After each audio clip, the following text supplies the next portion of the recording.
Excellencies, ladies and gentlemen, it's first, let me say it's a pleasure and I'm to be here, and I'm shocked. I really expected half a dozen people. There's somewhat more than that, and I hope I'll be able to justify your sacrifice of time. For those of you who don't know, Singapore is, I suppose, slightly larger than Manhattan. And the way to understand Singapore is to imagine that upstate New York has ejected Manhattan. Manhattan has to be an independent country with your own foreign policy, your own port, airport, army, navy, produce your own water, and run your own electricity. Although I suspect there may be some New Yorkers who might actually want that. But if you can imagine that, then you can also imagine the existential challenges that have confronted us over a short period of 53 years. Now, what I'm going to share tonight is a perspective from Singapore, and basically three big areas of concern. The first, the impact of the digital revolution. The second, the increasing spirit of protectionism. And third, how we are viewing the evolution of the transition from a unipolar world to a multipolar world. Or in another way of putting it is, how are we looking at big power relations? All right, so three areas. I began today with a very interesting discussion. This was a Bloomberg Global Business Forum. We had Henry Kissinger in there. And would you believe the topic was on artificial intelligence? And for those of you who don't know, in fact, Henry has written a wonderful article. I think it was published in The Atlantic. And I would strongly recommend all of you go home tonight to read it. But anyway, let's focus first on the digital revolution, of which artificial intelligence is one aspect of it. It is not hyperbole to say that this is completely transforming the way we live, work, play, communicate, entertain, organize ourselves, mobilize our societies, transforms our politics. I think that you can accept at face value. But another way to look at it is to take a 10,000-year look at human development and history. And I would divide it into three phases. In the first phase, the first transition was from a hunter-gatherer societies to agriculture.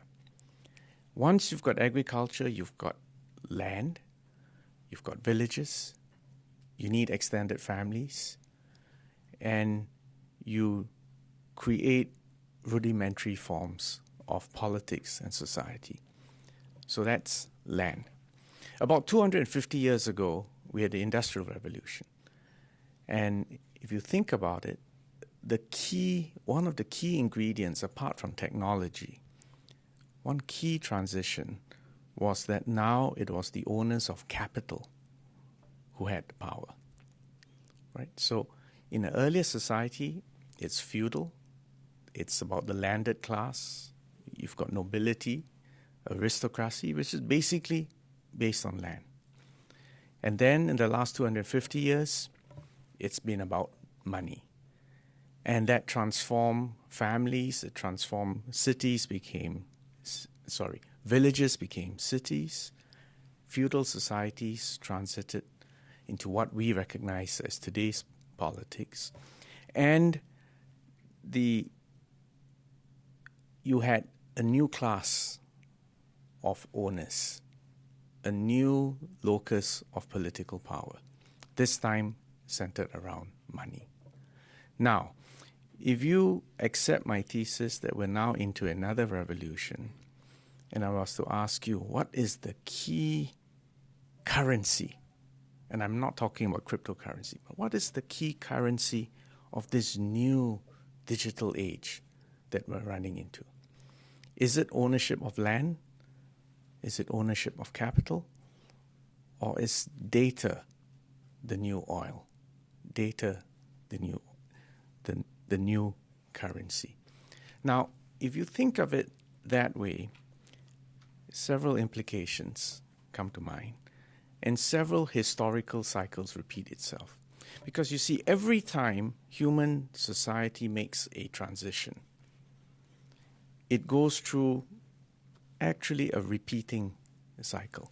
First is the few owners who get the technology, who own the land or own the capital, make enormous outsized profits and accumulate power, political power that comes with being first. The reason we are speaking English today, although we have a multi-ethnic audience today, is because the Industrial Revolution 250 years ago began in England, spread to Europe, and the ultimate heir of the last Industrial Revolution, obviously, is the United States of America. Now, so in the first phase, you actually get a Gilded Age, you get increased inequality. Now, the challenge really is that in the next phase, when those new means of production gets democratized, becomes commoditized, that is when you get a rising middle class and you get reduced inequality. Now, in the digital revolution which we're in now, we're still at stage 1. That is why, if you think about the real household names, about the billionaires of today, it'll be not the robber barons, not the oil barons, it'll be the data barons. And that's why your list, I think, of the top 10 or top 20, take any list, and it is about the guys who understand data, who understand digital technologies, who are mastering artificial intelligence and using that to obtain outsized profits and outsized power. Now, how is this relevant to Southeast Asia? Some of you may be familiar with the flying geese paradigm. I think this was popularized in the 1930s. I think it was the Japanese Akamatsu, I think. And that was basically a theory of comparative advantage. In that paradigm, Japan was the first Asian nation to industrialize, to copy from the West, to adopt those technologies. But as each country industrialized, eventually its labor costs would go up and it would lose its comparative advantage to those other countries in its neighborhood that were less developed and were willing to provide the lower cost of labor, lower cost of raw materials in order to move up that technological ladder. So in Asia, we saw Japan, and then you've heard stories about the Asian tigers, of which Singapore was one. And then the rest of Southeast Asia, ASEAN, were all, in that sense, a set of flying geese moving up a technological ladder. Now, the anxiety in Southeast Asia is this. If, in fact, we're now living with the advent of a new digital revolution, this flying geese paradigm, right, this comparative advantage paradigm works fine when technology is stable. And you see, I'll give you an example. Singapore used to be the world's largest maker of computer hard disks. We aren't anymore. In fact, we haven't been for quite some time. It went to cheaper locations and it keeps trickling down. But if the advent of artificial intelligence, of big data, of robotics, of CRISPR-R, which is a process by which we can even edit genomes, comes about, then that step change in technology means just trying to offer a cheaper location, hardworking, disciplined people, and lower taxes is not going to cut it. You're going to miss the real action in town. So that's the first thing I'm making. That Southeast Asia is acutely aware that there is a digital revolution and we need to get up onto that ladder, and we can't assume that we can just stay on the old previous industrial revolution. Now, what does that mean from the point of view of a government? From government, it means there are certain things which we believe governments ought to do. For instance, infrastructure. In Singapore, every home has got 2 fiber optic cables landing in it. Now, Australia has tried to do that, but the big difference is that because Singapore is small, we can do it more cheaply and more cost effectively. Much harder in Australia, which has a population of about Malaysia, but owns a continent of itself. I say that because Kevin knows all about that challenge. But anyway, infrastructure in a place like Singapore, we say it convincingly, we aim to be first world, best in class for digital infrastructure. Easily done, substantially already achieved. Now, there are more difficult challenges. The next aspect is software, and I don't mean computer code, but capacity of our people. You see, we need to train our people for new jobs rather than trying to compete for old jobs. Because if you compete for old jobs, that's the route to middle-class stagnation, that's the route to middle-class angst, and that's the route for increasing unemployment, especially if people lose their jobs in their 40s and 50s. And that's why in the case of Singapore, we are busy, in fact, we are obsessed with restructuring our education system. And not just, the first phase of your life, pre-employment. Yes, it's true we're trying to teach coding to every kid, or at least computational thinking to every kid, but that's not really it. We also have to transform adult education. And that's why we've got a program called Skills Future. We put money in every Singaporean who's above the age of 25, and we give them an account, money which can only be spent to upgrade themselves, pick up new skills, relevant skills for future jobs. So that's on the software side. But beyond education and training, we also have to have innovation in policy frameworks. And that means if you accept that data is the new currency, this is where we do not believe the old utopian concept of the internet, a wild, wild west. As long as governments don't get in the way, leave it to us, trust the big businesses. I think recent events have shown that you can't just leave it to the businesses and to the new digital barons who own data, who probably know more about each of the people in this room than you are aware of yourself. If you haven't already done it, please go home and you can ask Google and Facebook to give you a download of all the data that they have on you, or at least what they say they have on you.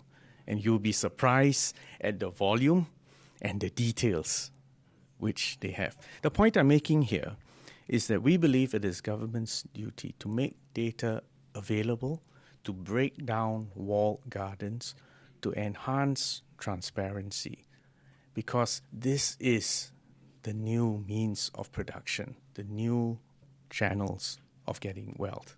Now, I'm emphasizing this so much because there is a larger political message behind this. You see, in a digital revolution, in fact, in any technological revolution, and you get anxiety from the middle class, you have stagnating wages, and people are anxious about the future prospects for their children. This will always cause political tension. The question then is, and again, history is a guide. Whenever the middle class feels stressed and people feel unable to cope with change, you always see reactionary right or left-wing extremes, whether it's fascism or communism in its old classical sense. Even today, we are witnessing the age of populism because politicians are trying to respond to this anxiety. The point I'm making is that we need to understand the change and prepare our people and our societies to get ahead of that change, rather than to pander to fears and to pretend that erecting walls, I know that's a dangerous topic right now, but that erecting walls and somehow insulating our people from competition will be the answer to the future. Or squabbling over yesterday's jobs, which, by the way, are never going to come back. Or to squabble about yesterday's technology, when in fact we need to focus on research and development and collaboration and creating new ways of value extraction from data, and to use the new tools, and artificial intelligence is an example of that. That's where the future is. That's where future wealth is. And we need to transform our societies to be able to harvest that wealth. So that's the first idea to bear in your mind, okay? The impact of digital revolution and why, for a developing part of the world, in Southeast Asia, we're focused on preparing ourselves for tomorrow's technology and tomorrow's markets and tomorrow's jobs. The next thing I want to move on to is this issue of protectionism. And in a sense, I've already hinted at why the usual global consensus has been eroded, right? That really the real issue is technology, but it is very easy, it is very Twitter-worthy to blame the foreigners, to blame competition, to blame free trade for stagnation in wages and for the potential loss of jobs. Now, if we look at this in a little bit more detail, and I thought I would just cite some figures from Pew Research. In June 2015, it's just 3 years ago, apparently 70% of Americans said they supported free trade. But a subsequent Pew survey done in the final weeks of the 2016 presidential election found that only 44% of Americans had a positive view of free trade. In fact, both Democrat and Republican candidates at that time all denounced the TPP. The TPP, which America had conceptualized and led and corralled everyone together. Both felt a need politically to retreat from that. And this sentiment is not just, amongst the commentarian or the journalists, because in fact, this sentiment now has extended to the private sector too, but for different reasons. American companies who used to be the chief advocates for China's accession to the World Trade Organization now have changed their minds and their attitudes.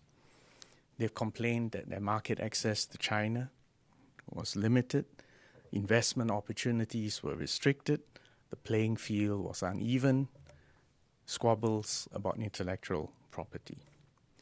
And also, if you think deeper about this, when China joined the WTO, it was only maybe about 5% of the global economy.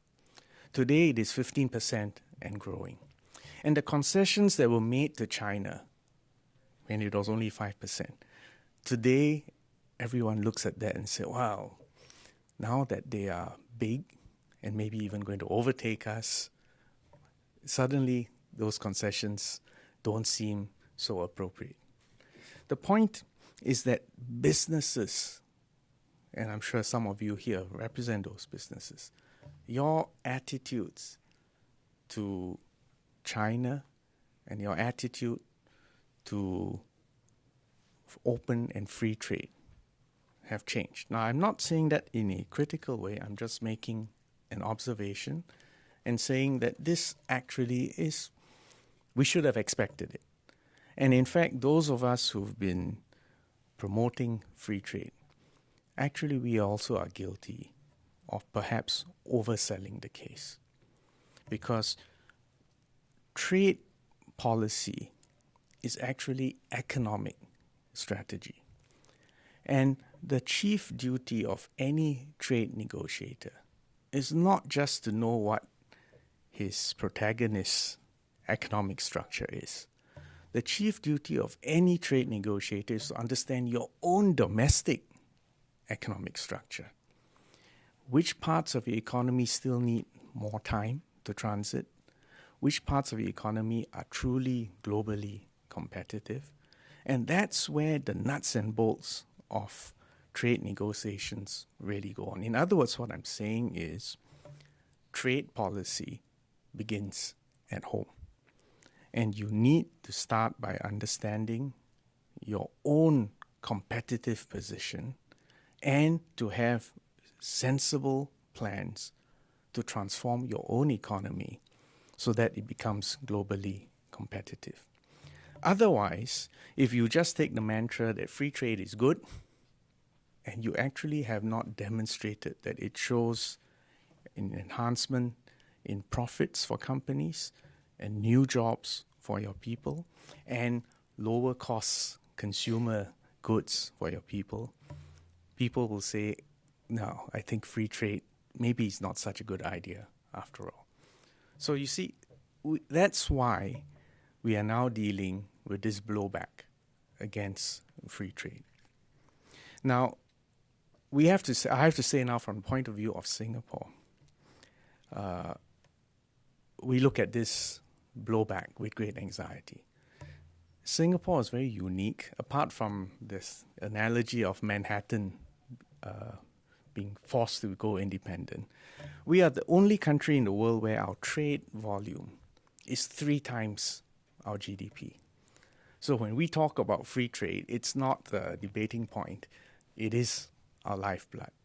And any trade war is a source of great concern for us, because simply by reducing the volume of trade or enhancing the risk associated with trade, all this erodes the value for hubs like us.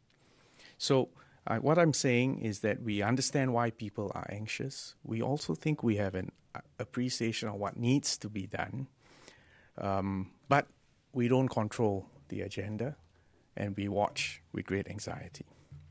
My third and final point is on major power competition. The last 70 years, after the end of the Second World War, actually have been glorious years. Set aside the Vietnam War, the Korean War, the problems in Africa, in the Middle East. But if you look at it on a planetary level, generally the last 70 years, first was the golden age for a middle class that had acquired the tools and the means of production of the industrial revolution. The GI Bill, after the end of the war, educated a whole large swathe of middle America, and inequality went down. I think it went down until about the 80s. Right? Free trade increased. The flying geese paradigm was available to us in Southeast Asia. Wealth was generated, but more important, middle class was raised. And in fact, the chief beneficiary of this age, the last 70 years, was China, which by incorporating technology of the Industrial Revolution and taking advantage of this new age of globalization and free trade, was able to lift hundreds of millions of people from abject poverty into a new middle class. The visionary and architect and underwriter of this age of globalization, of free trade and economic integration, was the United States of America. And you see what the United States of America did with the Marshall Plan in Europe, and you see the impact that the United States had in Asia, and especially in Southeast Asia. And I tell you that, yes, as Singapore, we were also one of the key beneficiaries. This was a formula that brought peace and prosperity to everyone who subscribed or operated on the Washington Consensus. Today, however, that same system has also led to the rise of a multipolar world. After the Second World War, it was clear. I mean, yes, there was a Cold War to settle, but you could argue that it was, certainly by the time the Berlin Wall came down, it was clear. America was number one, and the only one. But this globalized world with free trade and economic integration also gave opportunities to others. And now we are transiting into a multipolar world. The question is, can this transition be managed peacefully, or will there be bumps in the dark of the night?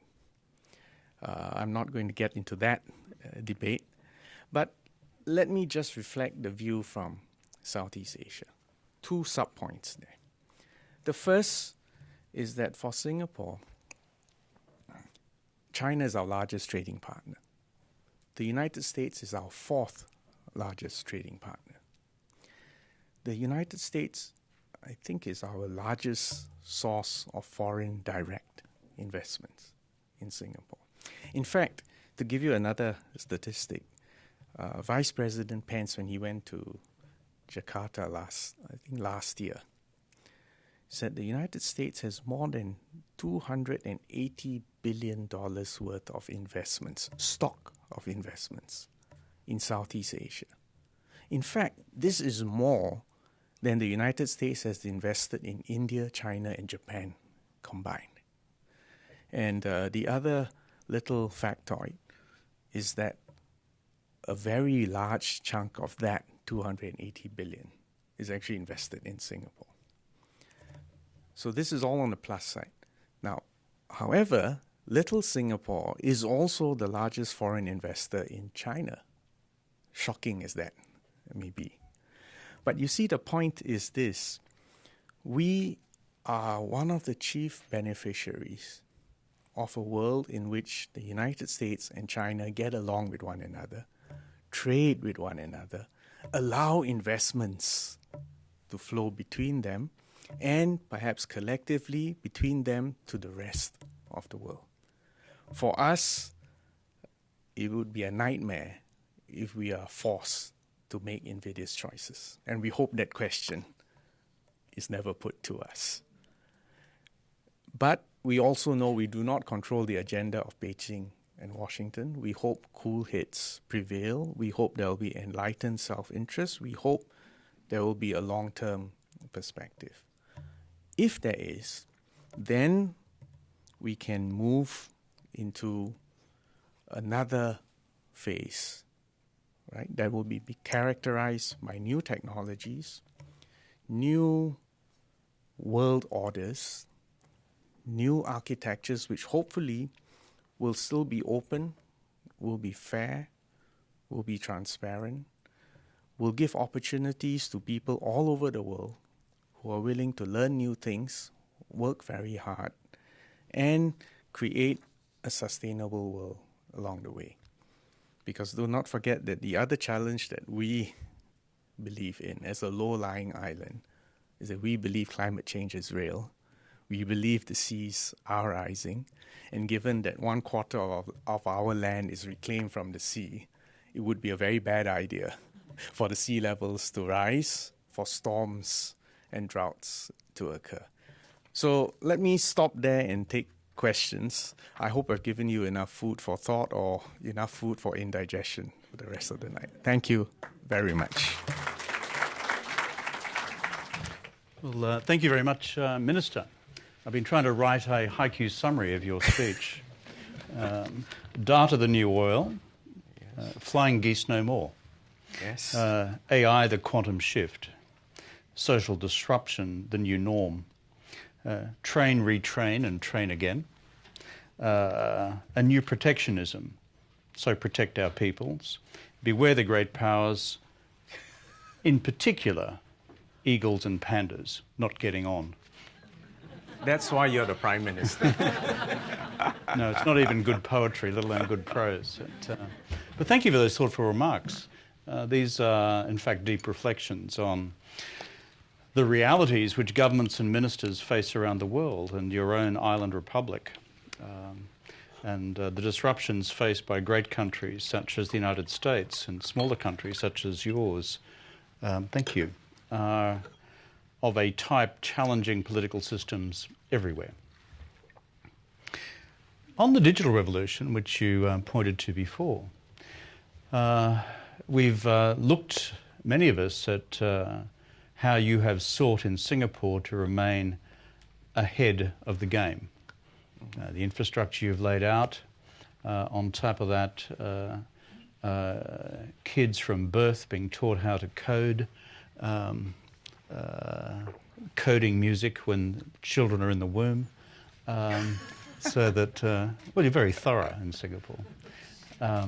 But in terms of how you look at the new, shall I say, efforts to take command of the commanding heights of the AI revolution, I've just finished reading Li Kai-fu's book on the AI collaboration, competition, confrontation between China and Silicon Valley. And the Chinese AI policy statement of April last year, the China 2025 manufacturing strategy, determined to take the commanding heights of the new big technology categories, and an American reaction unfolding in one form or another. For you folks in Singapore, but for the rest of us as well, concerned about the same dynamics, is there a way through for this to be done or negotiated peacefully within some framework of rules? Or is it going to be so hyper-competitive between the Americans and the Chinese in this domain, the AI domain, that it's just going to end up as being a digital shootout at the OK Corral? That's my first soft question. Yeah. So. That's soft? Yeah. Well, again, if history is our guide, and again, looking at it from an Asian perspective, when the Industrial Revolution began in England and then in Europe, a little Portuguese galleon had more firepower than all the coastal defenses that we could muster in Asia. So let's not, sugarcoat it. It's the technology, stupid. And whoever masters it, whoever gets there first, even a marginal advantage very rapidly translates into a decisive advantage. So if you believe that this is not all hype, and that the digital revolution and robotics and artificial intelligence and big data really is a transformation of another plane of human endeavor, then yes, there is serious competition. Now, having said that, I think America, how should I put this diplomatically? I think America should not be so diffident. Look at Silicon Valley. There is no other place on this planet that has that critical mass of brain power, smart money, academia, and industry. Right? And I don't think it was an accident that it occurred in America. So America should also have sufficient confidence and understand why America is great, is already great. What are the ingredients that led to America's primacy in the last industrial revolution? And why America, in fact, is already, I think, optimally primed for the next. So I'm not, trivializing the importance of staying ahead on this. But I'm saying you do need a certain realistic sense of confidence and optimism. And the reason for that is that if you are optimistic, you're less likely to behave in an insecure or unnecessarily aggressive fashion. Now, then the next question, which immediately flows from that, well, okay, so that's for America and China. What about for the rest of us, right? And I think the world is large. And again, if you use the flying geese analogy, there will always be comparative advantages, even as technology changes. And, especially for small places like us in Singapore, we can make a living. I'll give you an example, right? Yes, fiber optic communications, autonomous vehicles may be invented or may run first in Silicon Valley. But when it gets to policy innovation, when it gets to taking something from a lab and actually running it in real life, we might be able to do it faster. We're smaller, more compact. Half our cabinet consists of engineers. My prime minister is a mathematician. We get it. And we realize, actually, we want to be the first site where it becomes not just in a lab, but technology applied nationally. So there will still be opportunities. There's still opportunities to trade. There's opportunities for arbitrage. And there will always be opportunities for localization. And again, if you look at Southeast Asia, we have 630 million people. Our combined GDP now is about 2.6 trillion US dollars. That makes us the 7th largest economy in the world if we were considered a single economy. 60% of our people are young. We have not yet harvested the demographic dividend. There's great need and opportunities for infrastructure investments, particularly digital infrastructure investments. This is a region that's primed to grow if we make the right strategic architectural decisions. So I remain optimistic that there is a way through all this without ignoring that there are real prospects for miscalculations. But America should not sell itself short. That's an important message. I mean, I was in Silicon Valley just the week before last and was speaking to the Asia Society there with a whole bunch of folks from the Valley, both Americans and Chinese Americans. Yes. And it's a kind of interesting environment. These guys and girls are all trying to do serious stuff. Yes. Yet they see this sort of crushing presence of geopolitics kind of descending on them. And they're trying to do this, just weave their way around it, as any good entrepreneur would seek to do. Yes. They must be wondering, what are these adults fighting over? Yesterday's wars, yesterday's technologies, yesterday's jobs. Although some of them conclude that as part of the intellectual software, both in Beijing and in Washington, there is a sophisticated appreciation that this actually is the new terrain for, as you said before, becoming the new global Portuguese galleon. So it's not just irrational in the geopolitics. There is an appreciation of the heights of it. I don't know if you agree with this observation, and I sustained the subject for a while on the digital revolution, but I spent about I went to China quite a bit over the summer, not to Beijing, but actually to Xi'an and to Chengdu and Shanghai. And, have you been to Shenzhen? And Shenzhen just about 6 months ago, which is in the IT and venture capital sector, becoming, frankly, I don't wish to offend anyone here from Hong Kong, but the driver of the future Hong Kong economy. It's the hardware innovation capital of the world. It's double the size of Hong Kong now. In terms of population. And all that happened in the last 25 years. It's incredible. And with the pardon the use of the term, the Greater Bay Area, the Dawanqiu. When you aggregate the three with the infrastructure proposed, this will be a huge driver of the global economy. But my own observation is that the classical almost view in the collective West about China, which is great at copying, reasonable adaptation, rotten at innovation, is passing very, very rapidly. We now see a whole new homegrown set of innovators within China itself.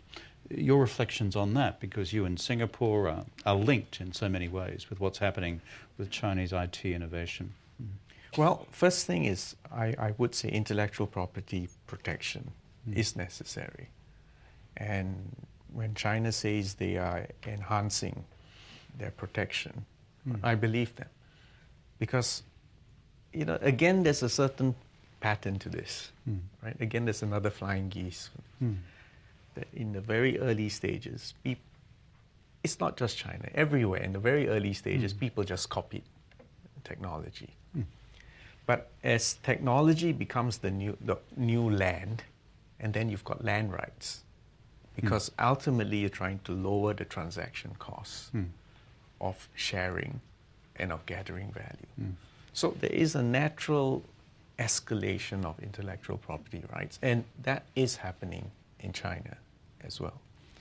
But the larger point is this, you see. It is about the acquisition of skills and ideas by your people that ultimately determines the productive capacity of your society. So don't just keep, banging on and on about, oh, you took my idea. Because in fact, if you think about the new paradigm of the economy, when it was about land, you fought about land because there was a limited quantity of arable land. You could argue to the same extent this question of capital. Although with banks and with loans, capital became a very elastic concept, and you had booms and busts.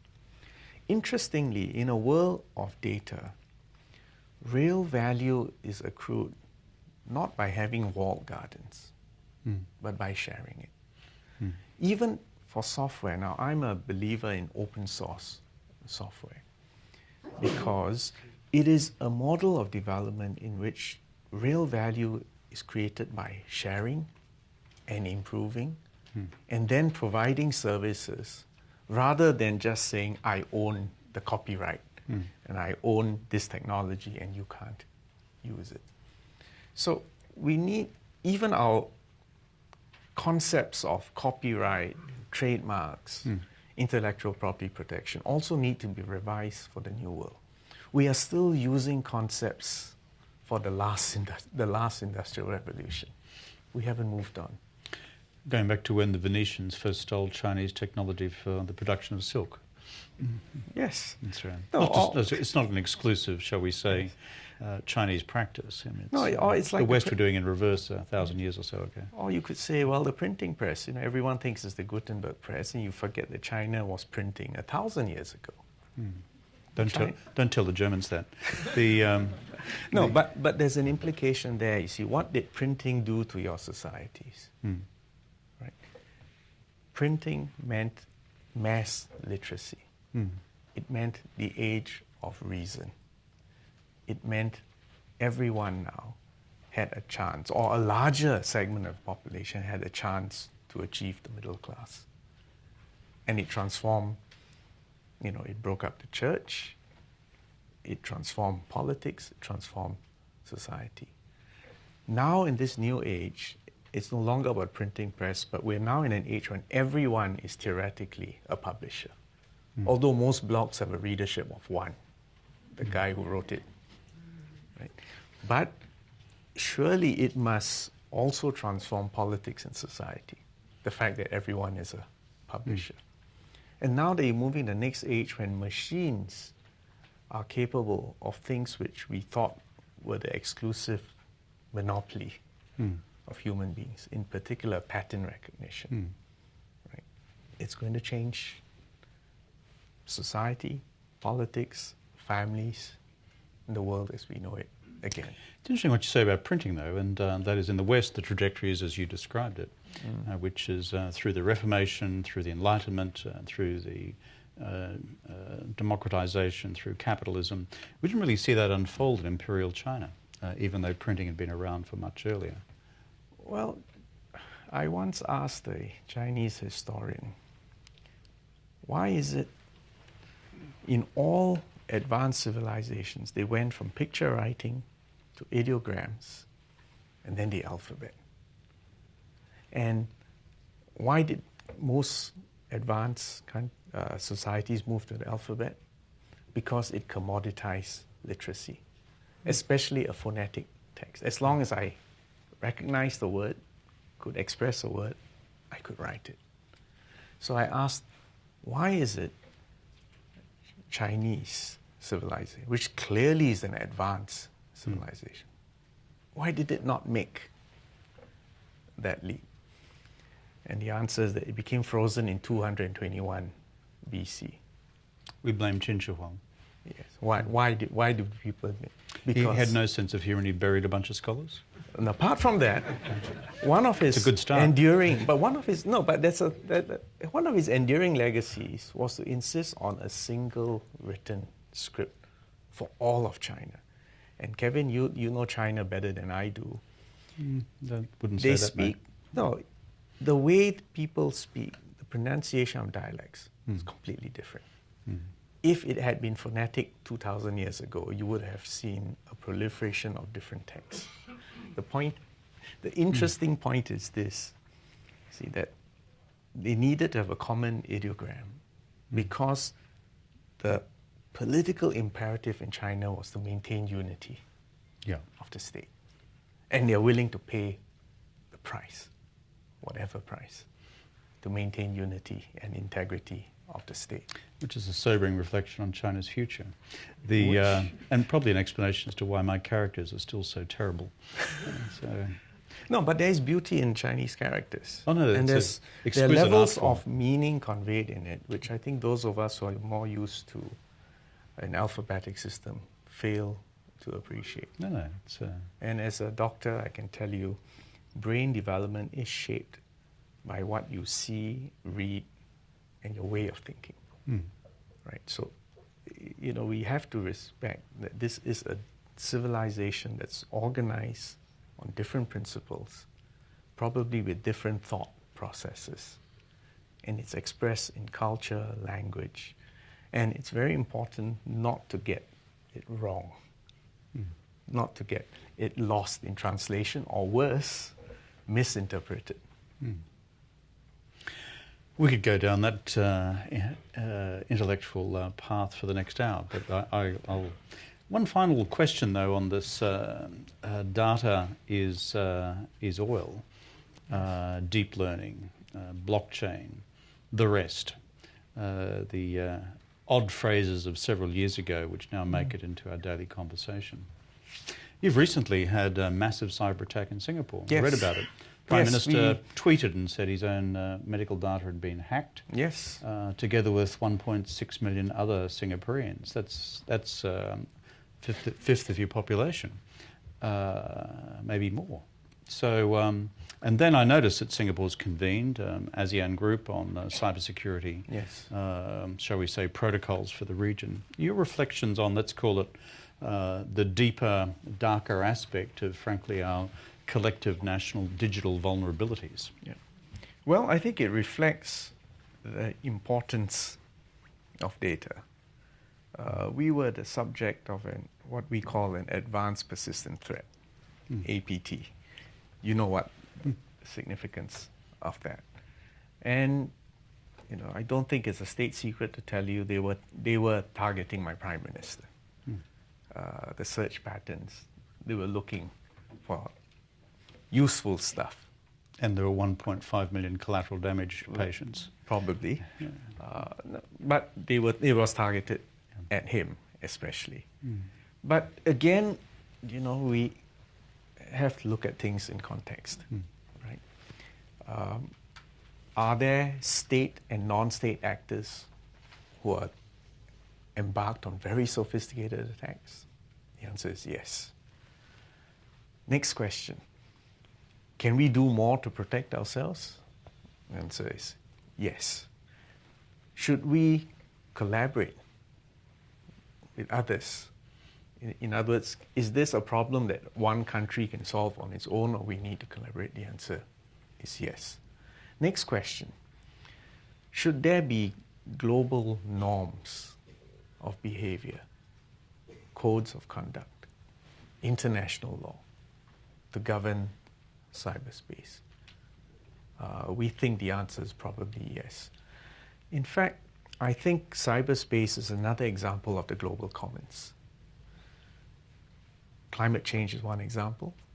If you go further back, the law of the sea is another example. In fact, there is a value in a multilateral process, and perhaps with a multilateral institution, setting down some rules, some ways of resolving disputes, so that we can harvest the utility from these systems and yet reduce risk and reduce the risk of war. Because the next war is going to involve the digital space. And it's one thing to come after my medical records. It's another thing when critical systems are put at risk and real lives will be lost. Right? And you know as well as I do, the future wars are more likely to be fought by swarms of autonomous drones than pilots in planes. Because I can tell you as a doctor, the limiting factor in modern planes is not the technology, it's the fact that you need to have a human being in there. And once you take the human being out of there, then it used to be you needed a human being because he had to make decisions.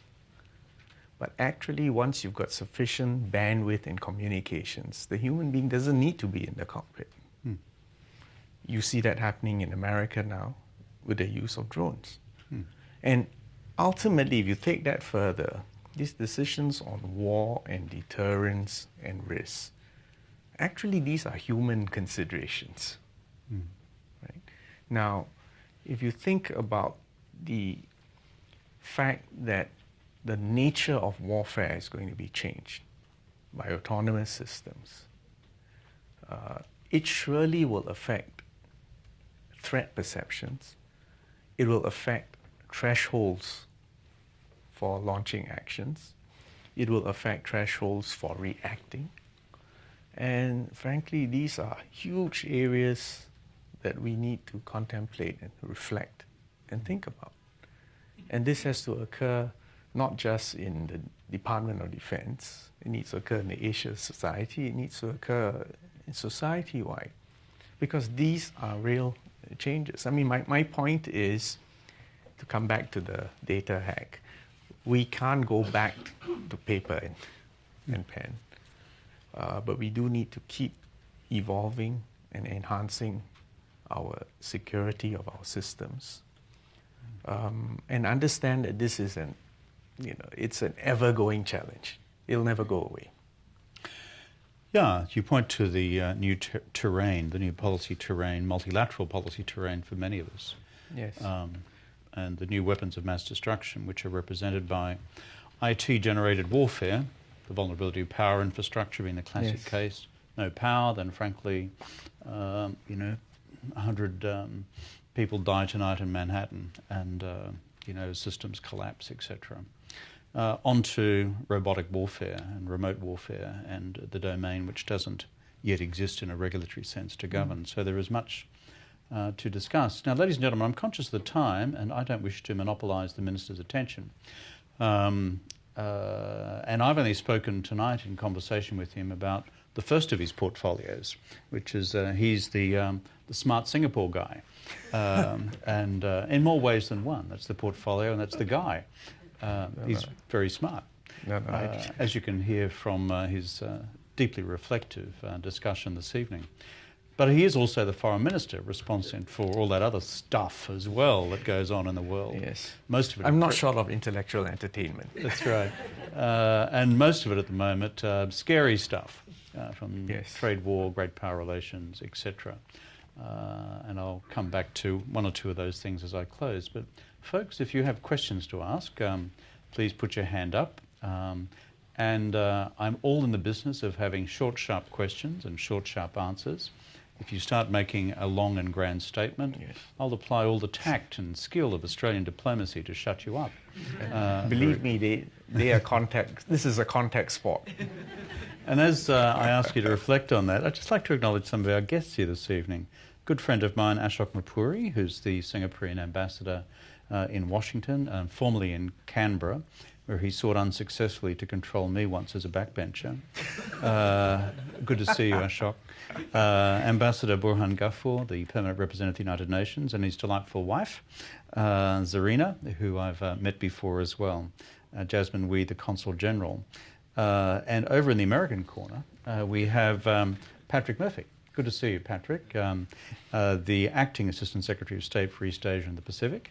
And his predecessor, my deputy now at the Asia Society Policy Institute, Danny Russell. Thank you for being here as well.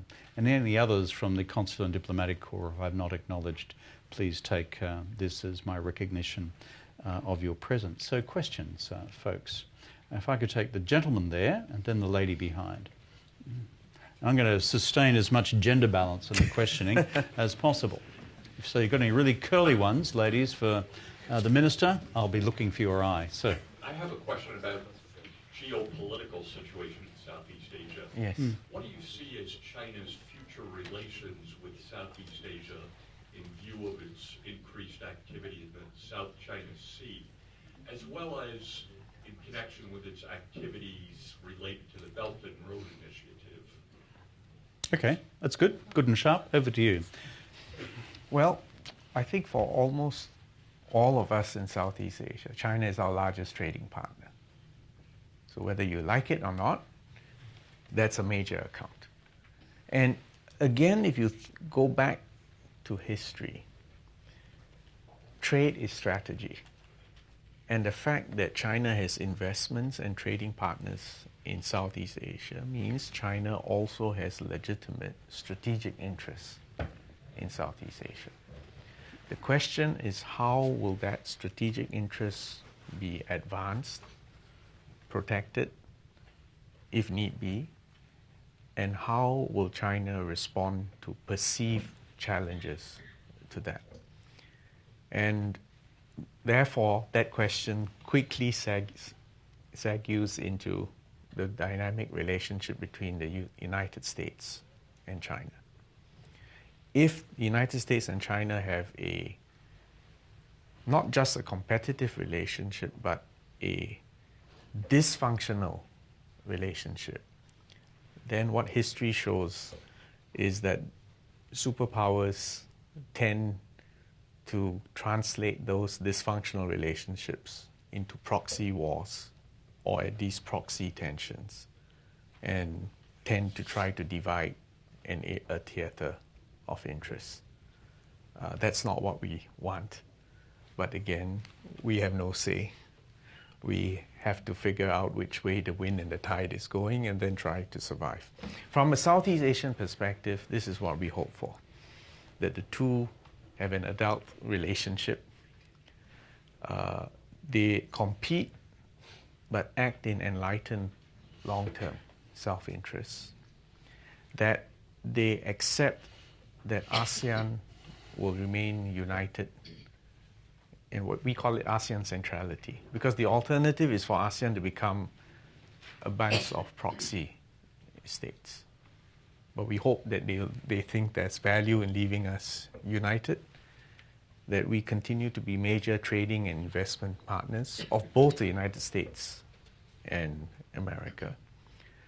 Second, we hope that both America and China will continue to invest in infrastructure in Southeast Asia and commercially viable infrastructure.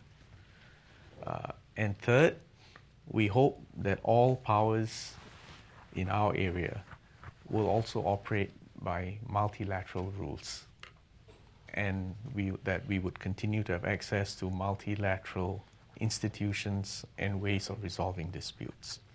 For instance, in the case of Singapore, when we have a dispute with Malaysia, we do from time to time. Really? I've Yes. never noticed it. Well, Yeah. for instance, with Pedro Branca, we went to the ICJ. And we accepted whichever way the judgment goes. We peacefully move on from that. And, basically, it's still an argument, Patrick, for multilateralism, for multilateral institutions, of which the United Nations is the ultimate apex of it. And for settling even trade and other disputes through a proper rules-based system. So I'm giving you a wish list. How will it pan out? I noticed the Minister's answers began with a series of active verbs, and the verb in each phrase was, I hope. Yes. So, but that's what those of us in the business of diplomacy seek to do, provide informed hope. Now, the lady up there, that's you. Hi, I was just going to ask, as a leader in IT and technology in the region, I was going to ask how you believe Singapore is perceived by its neighbours, for this field in particular in IT and technology, and whether if you're perceived as a competition or whether you're perceived as a helper. Well, I think the answer is it's got to be both, right? To quote President Trump, everyone is a patriot. Everyone has to look for their own self-interest. But we believe that enlightened long-term self-interest means both competing and cooperating with your neighbors. And particularly when the set of existential challenges, and that includes preparing for the digital revolution, dealing with climate change, preparing for the next pandemic, all these big, hairy challenges of the next generation require multilateralism, require cross-border cooperation, requires a set of rules by which we can all operate. So I would say, you got to ask my neighbors, but you can ask Dr. Mahathir tomorrow what he thinks of Singapore. I'll be asking you for some hints tomorrow about the sort of questions I should ask. I think they Dr. M. usually say we're too business-like, we're too uptight, we're too rules-bound, we're no fun. They don't say that about Australians. It's usually much cruder about Australians. Yes, but I think in the end, I hope they view Singapore as straight shooters, reliable, honest, safekeep, And given our economic and strategic role as a city-state in the heart of Southeast Asia, I think that reputation for rectitude and predictability and honesty and integrity, that's actually our karma, right? And for us to pretend to be something else would probably be counterproductive. Well, from my observation, Singapore is this remarkable sort of island of continuing rationality in a increasingly complex region. So, long may she sail. Over here.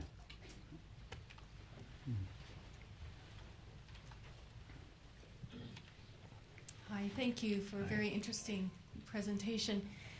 You concluded your remarks with reference to climate change. You've said that you're an optimist.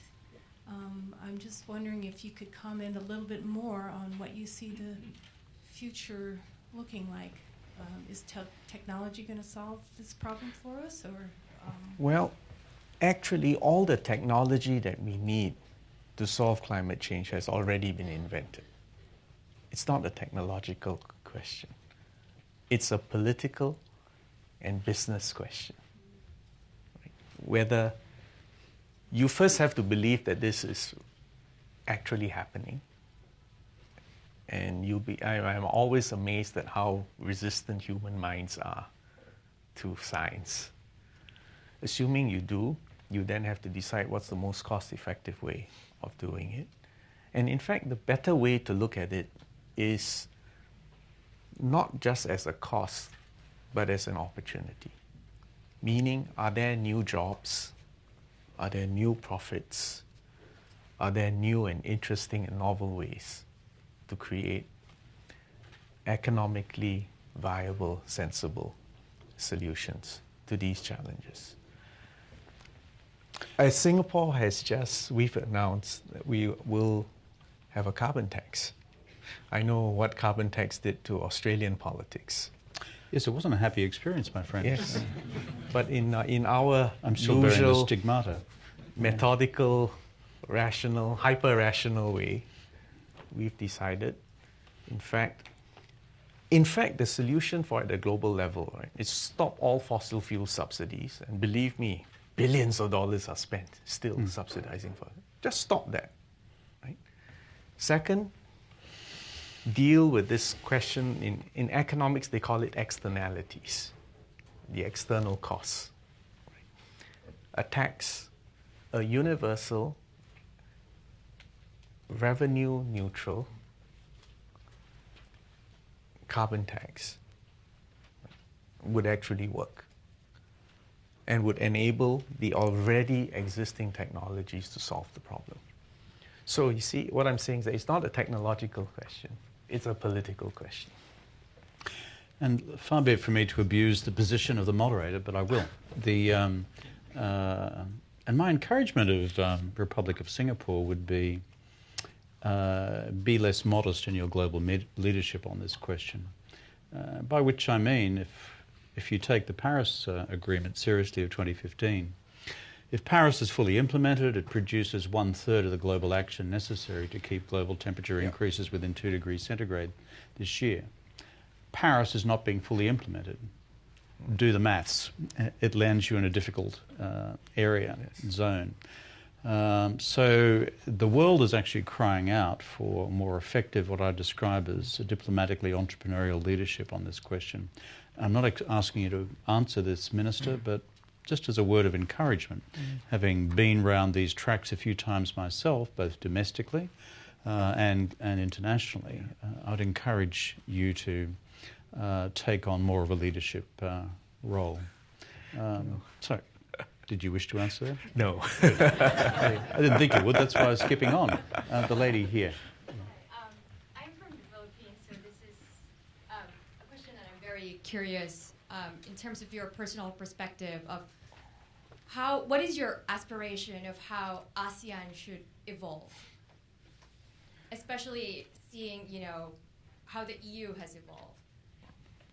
Yes, That's a good question. First, let me say that the EU has been a success. The most important reason it has been a success is that it has made war unthinkable, at least in Western Europe. Western Europe, which was the source of 2 world wars, millions of lives lost. So the EU project, for all the criticisms about it, I think we should give it credit for making war unthinkable in Western Europe. Now, having said that, I would say the circumstances in ASEAN are quite different from the EU.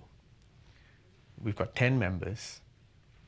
Our sizes, range from Indonesia, which has probably 3 or 4 time zones. The distance from east to west in Indonesia is, I think, the distance from London to Baghdad. On the other hand, you've got small city-states like us. You've got absolute monarchies to, shall we say, military arrangements, and all kinds of democracies in between. We've got all the religions of the world represented. We speak different languages. So the diversity is hard-coded into ASEAN. So I don't think an EU model would work for ASEAN. And we operate on this principle of consensus, and many people have accused, you guys in ASEAN, it's so torturous for you to make any decisions. Like Brussels. Maybe even more, because we have a system in which every state every member state has essentially a veto, right? Is that a design feature or a bug? I think it's a design feature. It's true. You need that reassurance that in extremis you have a veto, because otherwise there's no way you're going to get 10 member states of such high levels of diversity to agree to sign on. On the other hand, when we do agree on something, and for instance, our decisions on economic integration, on bringing down trade barriers, on negotiating with external partners. And for instance, right now ASEAN is negotiating a free trade agreement with India, China, Japan, Australia, New Zealand, and Korea.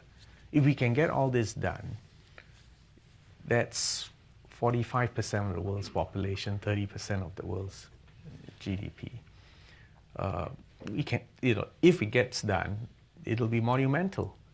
It will be an act of affirmation for free trade at a time of rising protectionism, right? So the other point I said earlier, that we have youth on our side, we have got more than ample opportunities for investment in both infrastructure as well as economic production. And since you're from the Philippines, I don't know whether you've been looking at the economic data from the Philippines. It's done incredibly well. I think you haven't had a negative quarter for, is it 10 or 20 years? It's done spectacularly well, and people have not given it enough credit, despite all the challenges that the Philippines also faces. So each of the nations in Southeast Asia have got their unique challenges, but our prospects are bright. And by pitch to America, since Americans, I'm in New York, is that America has been part of that success story for 70 years. America, in its own enlightened self-interest, has underwritten that success story. Americans are welcome. They're liked, right? They're kind of popular. That's soft power. Don't take your eye off the ball, and don't retreat, and don't give up from a region with such promise, in which you've already invested so much in, and which, likes Uncle Sam. That's the soft part of it, right? So, Patrick, why would you ever want to leave us? That's a very fitting point at which to bring our conversation to a conclusion, because I'm very mindful of the Minister's time, and we haven't reached our... No, I think there's still some hands, so what I'll do is let them ask all the questions, and then I'll just do one omnibus. No, that's fine. I'm happy to do that. I'm just always mindful of when I start getting anxious looks from ambassadors and permanent representatives. So take out your pen and paper. Do you want a pen, okay, Minister? thank you. There you go. In quick succession, and you get one question, not 7 buried within one. Otherwise I'll cut you off at the knees. Yeah, it's you. Yeah. Thank you. Thank you, Prime Minister. My name is Jean Nguyen, with Voice of Vietnamese Americans. That's another star, Vietnam is doing really well too. Thank you. I congratulate ASEAN for having you as a Foreign Minister. Question, please. What do you think the one thing that Singapore would do as chair of ASEAN this year to uphold the international law, to sustain the world orders, and to hold up to the multilateral agreements that you keep talking about today? Got it. Thank you. Next question. Sir. Manik Mehta, I'm a journalist. Do you have hopes that the U.S. would return to the TPP at any time? Good question. Thank you very much. Next question. The lady here. Hi, I'm Elizabeth Shim, another journalist. I was wondering if you could talk a little bit about North Korea, the landmark summit Singapore hosted back in June, and whether you see Singapore as an example of economic development for North Korea. Thank you. Wow, that's bigger than a Donald Trump condominium on the beaches of North Korea. By the way, have you seen the movie Crazy Rich No, I haven't. Asians? Are you in it? Did you get a My cameo? friend, it took you at least 30 years to accept Australia as being part of Asia. So don't call me a crazy rich Asian, thank you very much. And last time I looked, it was sponsored by a certain government's National Tourism Authority, but I can't remember which one. I think it began with S, but I may be wrong. So up the back there. By the way, who's seen Crazy Rich Asians as a movie? I think it's terrific. It's a lot of fun. Yeah. So, okay, and great shots of Singapore. Yeah. Who Well, else I got that from Kim too. Yeah, his video was also a great shots. Other questions at the back? Yes, sure. A quick one. As you see from a medium-term perspective, as Singapore, you can say, for the lack of a better word, trade recognition. You now have the Formula One. You just had the movie. You have clouds in politics and, of course, in trade. What's the next step with that recognition? Can you punch higher, so to speak, politically or trade-wise? Okay. Singapores' next ambition. Sir, over there. Hi, I'm a medical student. I'd like to ask you how you think the digital revolution will affect medicine and healthcare. Okay. I'm going to be really interested to see how brief the Minister will be in response to that question, because I've got various anxious organisers around there. Are we done? List of questions? You got 4. There you go, Minister. Wow. And where do I start? On multilateral agreements, well, like I said, I think the thing which we're chasing down right now is the RCEP, Regional Comprehensive Economic Partnership. And we feel that there's a need to double down, to reaffirm the importance of free trade and of multilateralism, and we see that as one vehicle. Actually, and Kevin, you've been involved in this, we have also signed and ratified the CPTPP. To be honest with you, I think a lot of people have forgotten that this TPP actually began with 4 tiny states: Singapore, Brunei, New Zealand, and Chile. And then the Americans, I can't remember whether it was you or anyway, Australia we got involved. And then later on, Japan. In fact, Japan was one of the later entrants. Right? We were disappointed when America pulled out. But in a sense, and I mentioned that in my earlier remarks, the political mood had changed within America against free trade. And we understood that. Now, fortunately, this time under the leadership of Japan, to my surprise, we managed to get the CPTPP, or actually I prefer TPP 11. Thank you. Let's forget the Canadian edition. The TPP. Yes, Prime Minister. But we've left the door wide open for America. And I hope America, after a period of time, and we'll see value in this multilateral trade pact, which frankly it is the highest standard in terms of not just trade, but intellectual property protection, environmental protection, labor laws. It's the most ambitious. The RCEP is nowhere of the same level of ambition as the TPP. But what we ultimately are doing is we were hoping that between the TPP and the RCEP, you would actually create ultimately a free trade area of the Asia Pacific. Right now, the other things that we are pursuing, from a Singapore perspective, we've begun negotiations with Mercosur and also the Pacific Alliance for free trade agreements. And in the usual Singapore way, anything which they start off with us, we tell everyone your next step is to generalize that into an ASEAN-wide. Now, if you think about those overlapping arrangements, right? The RCEP, the TPP, Mercosur, and the Pacific Alliance, you've got quite a big trans-Pacific area where we hope to be able to achieve common prosperity, peace and prosperity through integration. So that's what we are focused on externally. And believe me, our trade negotiators are very busy. Well, I've done with the TPP question as well. The other question on Singapore as an example, we never hold Singapore out as an example, and I mean this in all seriousness. We are such an abnormal, artificial political construct. You know, we didn't fight for independence. We were ejected and then had to find a way to make a living, right? That is not the circumstance of any other country that relates to us. But our usual approach is, well, actually there are no trade secrets in Singapore. You know, it's in a sense open source development.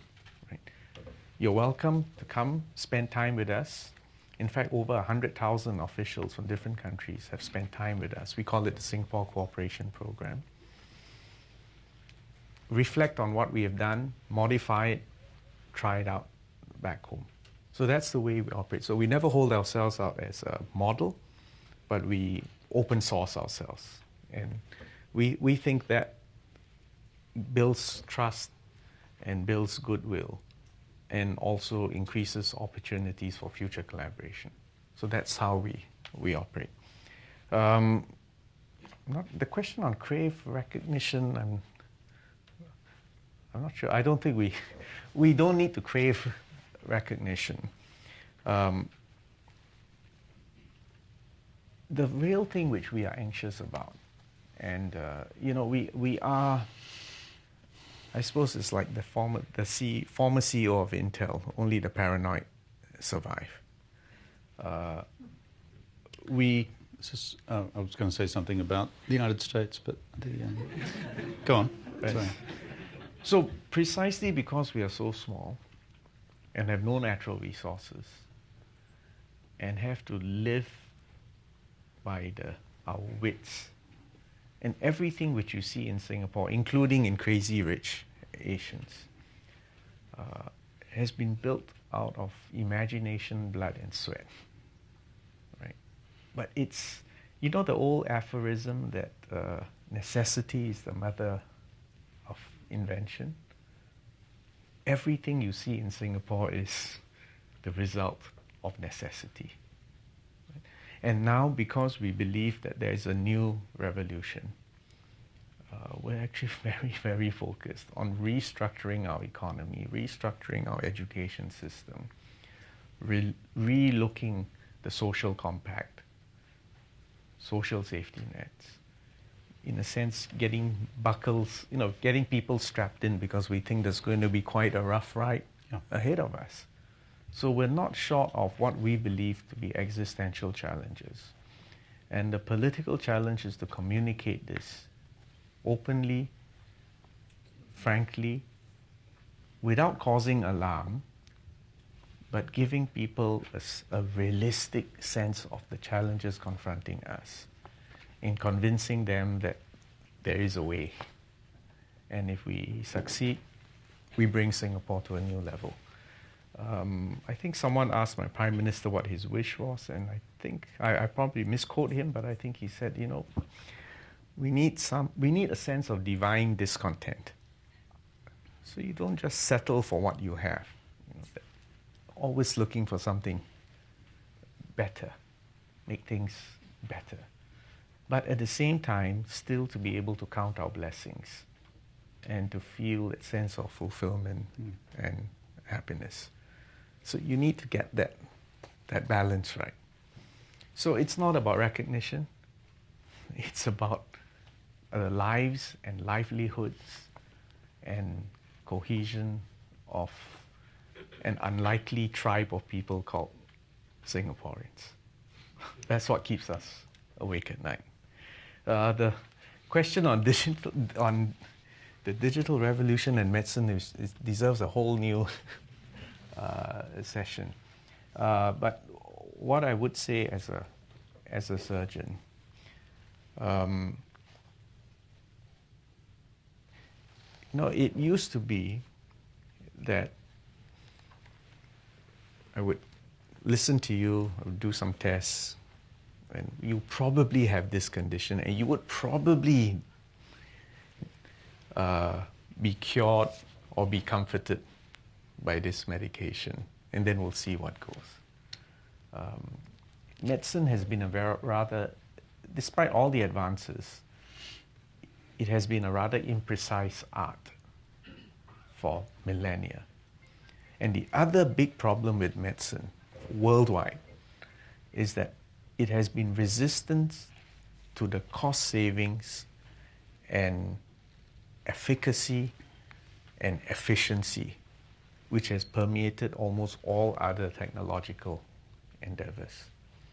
I think the advent of digital technologies in medicine, if it's properly applied, I hope will lead to us being able to deliver customized, individualized care in a cost-effective and efficacious way, and not bankrupt states while trying to do so. So we are not yet at the correct part of the S-curve in medicine. So watch this space, but this is worth a whole session to itself.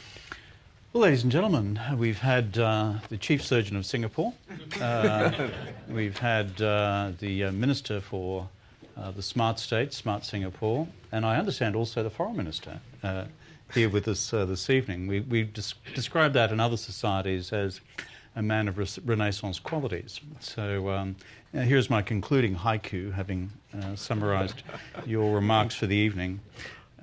It's the technology, stupid. Beware the new Portuguese galleon. We need a confident America.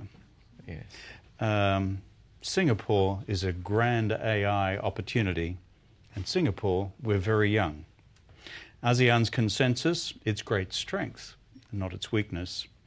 And crazy rich Asians, Singapore at last can laugh at itself. That's my addition, not his. Thank you very much. Thank you so much.